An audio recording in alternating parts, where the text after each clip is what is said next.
Alright, I am really sorry about that, part one of this video. I wasn't really keeping track of the time, and, I hope you did be able to get to this video. But, anyway, let's continue. So, where we left off was more in my, camping, tent and, sleeping arrangement. This is kind of a cross between sleeping and clothes. All this is little Coleman ponchos, and you can use this for a poncho if needed. I usually will carry two of them just in case one gets a hole in it and whatnot. But sometimes what I can use these for is if you take a knife and you cut it, it'll make a plastic sheet basically, and you can either use it to make a tarp for shelter, or you can make it a rain collector, which will collect whatever water it's rained from if you are camping or stranded for in a rainy time. So these are really good. I got each one of these for $1.25 at Target, clearance. Next up, since we're already in clothes, why don't we move into clothes? It really depends on what type of clothes you are going to be having to bring for whichever type of trip you're taking. It depends. You could be going from beaches, you could be going from valleys, you could be going to mountains, to high sierras, things like that. So it really depends. Right now, this video is just going to cover clothes for the mountains, mainly towards Yosemite and Saddlebag Lakes and June Lake, Mammoth, things up there, because this is what this camping trip is going to be for. So let's get started. First of all, I carry one of these, or actually two of these. What this is, just a little Docker's Under Armour. It's long sleeve and super light, but it keeps you really warm. I'm not really sure how much I paid for that, so sorry, but I carry about one to two of those for how many days I'm going for. This I thought was really great. It's a shirt. I'm not sure if you can see it, but I got this at Costco for, I believe it was $19, and it is a little pricey for a shirt, but for the material that it's made out of, it's really good. I don't know if you can see, it's kind of going to be hard. But on it, it has magnetic close buttons, so I don't know if you can see this, but when you look at it, other than it having to be a actual button, it just kind of magnets to it. It's got a couple zipper compartments, but also, if you can notice on the inside, it's got all of this really water resistant material inside it to what's the word I'm looking for, to ventilate under your arms when you get hot and it gets a little bit sweaty, and it just keeps you really cool. Next up is another shirt that I got at the thrift store for $1.25. It's just a really nice heavy flannel shirt. It's not the most stylish of them all, but when you're camping, it really doesn't matter as long as it's warm. I got this one at the thrift store as well, with that last one for $1.25. This one is the same, just a little bit lighter and a little bit smaller of a flannel. Next up, this would probably be one of my best finds. This was an Abercrombie and Finch, I believe that's how you pronounce it, sweater. I don't know if you can see that sign, but I got this for $4 at the thrift store, which I love. This is one of like the best brands that you could get. It's a reversible sweater, all fleece inside and water resistant on the outside, and it's long sleeve, so that's always a plus. Next, these I did not get at a thrift store or Goodwill, but what these are zipper off pants. You might have seen them or seen them not. But what they are is they look just like regular cargo pants, but I don't know if you've noticed, but on the sides of them, well, anyway, first of all, they're super light, which is great.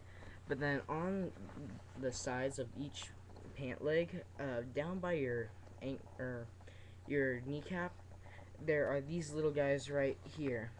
And what these are, I don't know if I can show you, it's going to be hard, but they're zippers. And what you can do is you zipper off the sides of them, and they automatically become pants to shorts because you just zip off the ends, which I love a lot because they're very, very versatile, but also super lightweight and water resistant. Well, not water resistant, but you can get them wet and they'll dry super quickly. Next up are my hiking shoes.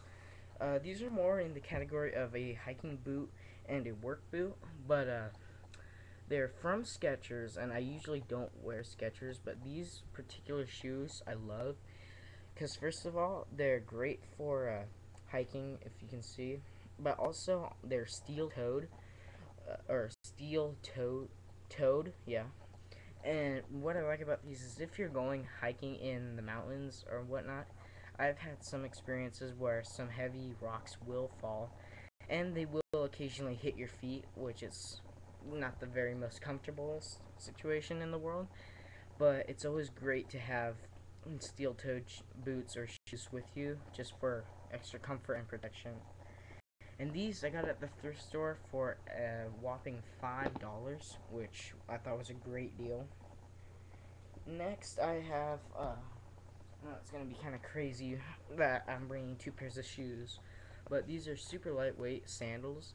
And the reason why I bring these is anywhere I go is that you don't want to be in your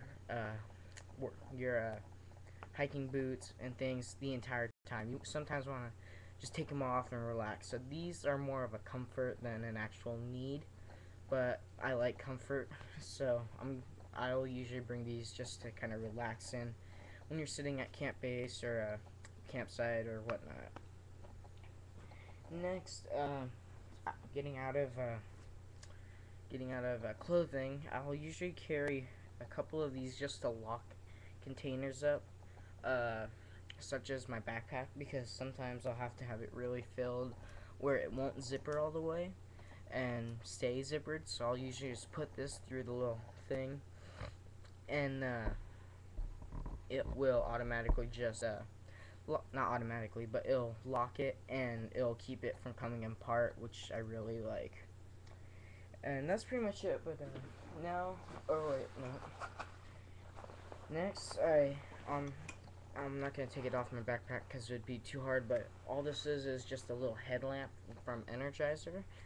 Think I paid $5 for it at Walmart. And what it is, it's a headlamp. It's got a not night vision, but it's just easier on your eyes. Regular lights, floodlights, and then both of them together. It's kind of hard to see it, but they're really bright and the battery lasts a long time. Next, in my backpack, it's a water bladder. I don't know if you can see that. It's a 2-liter water bladder, which is good.